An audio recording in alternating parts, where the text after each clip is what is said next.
While most of us are wrestling with high prices in food, clothing, and transportation, financial pundits are screeching about another subject altogether. The Federal Reserve has done everything it can to lock in inflation long term, giving us a cumulative increase of 20% over the last 5 years.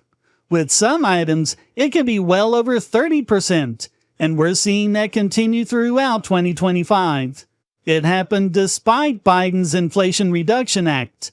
It happened despite Trump's insistence that he stopped Bidenflation.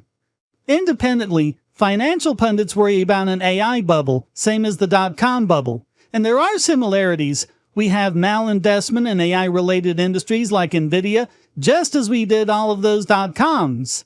And it's causing people to invest in, and Nvidia to produce, more chips than are being demanded by AI projects. But let's never forget that this is never caused by irrational investors or crazy companies producing too much. This is, always and everywhere, a monetary phenomenon.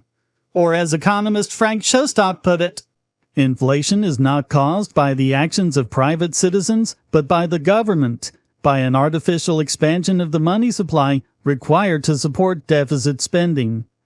Government wants to borrow money to spend beyond its means, but that pushes up interest rates, so the Fed has to push those rates back down by creating cheap credit. The bubble and the malinvestment are caused by this cheap credit competing with real loanable funds, grabbing up all of those resources when there's not enough to go around. That gives the illusion that there's more demand in the economy than there is, and so that juices up the supply. That was web services during the dot-com bubble, just like it's GPUs today with AI. But the thing is, just like the dot-coms, the GPUs represent real resources with real value. They're not to blame. The Federal Reserve Bank of St. Louis tracks the supply of money known as N2, which includes all paper money and coins in circulation, checking accounts, savings deposits, CDs, and shares in mutual funds.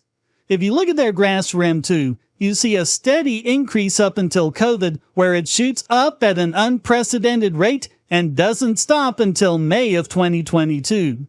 Then it was the Fed, not Congress or Biden, who decided to fight inflation by raising the federal funds rate to 5%. It had previously been 0, and embarking on a 12-month program of quantitative tightening, selling off some $1 trillion worth of securities and bonds on their balance sheet.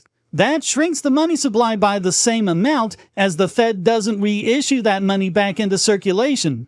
You can see all of this in the graph over the subsequent 17-month period, but what happens right after that? It goes right back up, back to an all-time high.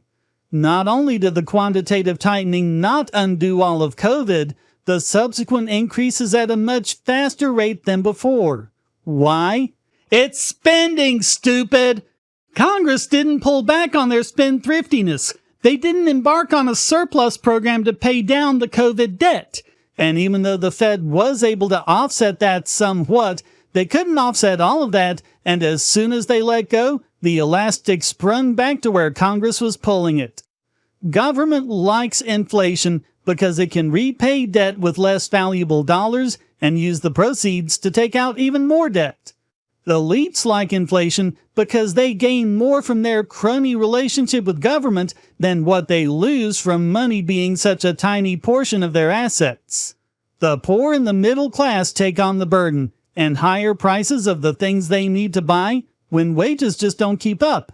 The middle class also has the burden of their savings, a much greater portion of which is monetary than the elites, having its purchasing power depleted. So when the AI bubble crashes, don't blame Elon or Sam Altman or OpenAI or Nvidia. Blame the Federal Reserve and to a greater extent, Congress.